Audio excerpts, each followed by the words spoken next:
فعلشان كده يبتدي بقى المريض يسالني ايه ده، هو انت مش هتضيف علاج؟ بسم الله والصلاه والسلام على اشرف خلق الله. ازي حضراتكم؟ انا دكتور احمد الشربيني، اخصائي امراض القلب. اوقات كتير في شغلنا بيبقى الحل وعلاج المريض ان احنا نشيل دواء، مش ان احنا نضيف دواء. عشان كده انا دايما في شغلي بصمم قبل ما ادي قرار نهائي او قبل ما اكتب روشتتي لازم اشوف الفحوصات القديمه واشوف واعرف العلاج اللي احنا ماشيين عليه كويس قوي. لانه كتير مريض مثلا بيبقى راح لدكتورين في تخصصين مختلفين، يبتدي كل دكتور فيهم يكتب روشتته، فالعلاج ده يعمل تداخل مع علاج الزميل الاخر، ده اللي بيؤدي الى اثار جانبيه ويبتدي يؤدي الى شكوى العيان. عشان كده من هنا بقول هو الفكره انه احنا مش بنكتب لحضرتك بقى علاج وخلاص، لا بالعكس، انا لازم اعرف انت ماشي على ايه، عشان حتى لو اضيف حاجه ما تاثرش على العلاج اللي حضرتك ماشي عليه.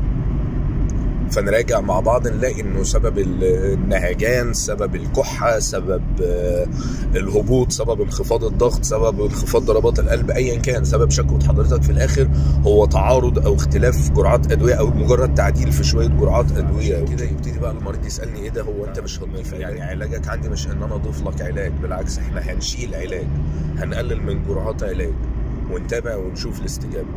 هي دي الفكره باختصار يعني. ادعوا لوالدي بالرحمه والمغفره، ادعوا لاهالينا في غزه بالصبر والثبات. دمتم بصحه وعافيه.